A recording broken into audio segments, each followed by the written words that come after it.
Welcome back to Jersey Matters. I'm Larry Menti. For the first time since 1985, you are now able to purchase and own a stun gun in the state of New Jersey.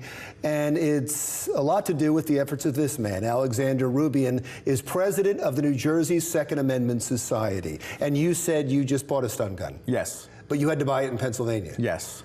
You couldn't find one in New Jersey? Yeah, a lot of the retailers are not updated with the new laws and regulations, so I had to go to Pennsylvania to buy one. Under the new rules and regulations, will you be able to buy a stun gun anywhere you'd like? Yeah, any retail store will be able to sell them. So there's no restrictions on who can sell one? No, and that's been the case in what I like to call the majority of normal America, where people respect our rights.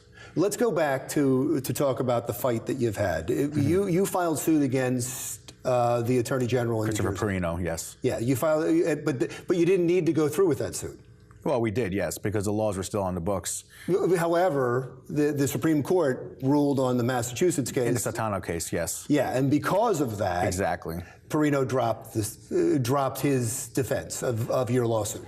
Well, no, you have to then go into the state can either willfully say the United States Supreme Court ruled this way, this makes our laws unconstitutional, we have to change the laws, or you can sue the state and force them to change the laws. And then from that moment on, after they did that, they took 6 months, right, to come up with rules and regulations for buying and owning stun guns? Well, it took over a year to go through the courts and to finally have the judge sign a consent decree saying these laws are unconstitutional, they will be overturned. I will put a 6-month stay, which means the laws will stand as they are until the state or the Attorney General's office promulgates rules and regulations, which they had 180 days to do. And so what do those rules and regulations look like? Well, the only ones that we gave concessions to, which were over 18, and no prohibited people, meaning people that are felons and mentally adjudicated.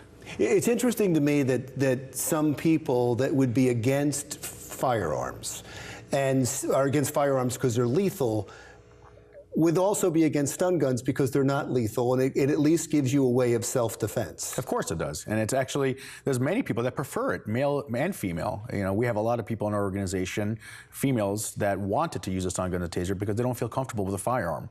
And it now empowers women to be able to defend themselves against violent criminals and rapists and murderers. And yet you see this as some foundation in fighting the state's gun laws? Of course, absolutely. It's actually the first time in New Jersey history that a judge actually affirmed the existence of the Second Amendment within the state of New Jersey, which was paramount within itself.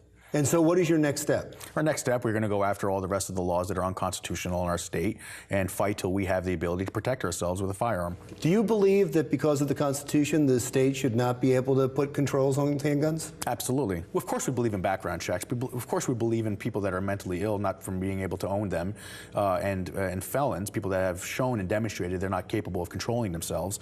Of course we support that. But then what happens is the state of New Jersey turns around and gives these people a slap on the wrist, and they go after law-abiding citizens that might have made an honest mistake, like Brian Aiken and Shanine Allen and Stefan Josie, and are fighting to put them in jail for over 10 years. And those are victimless crimes. But every day you have criminals on the streets committing crimes with firearms, and they give them a slap on the wrist. The first thing they plea bargain is the firearm charges, which is absurd for people that are actually law-abiding citizens and follow the laws. Well, thank you so much for coming in, and when you file your next suit, you'll come back? Absolutely. It'll be sooner than later. All right. Appreciate it. Alexander Roubia, who is the president of the New Jersey Second Amendment Society. When we come back on Jersey Matters, if you live in Red Bank, there's some fresh fruit and produce coming your way. We'll explain when Jersey Matters continues.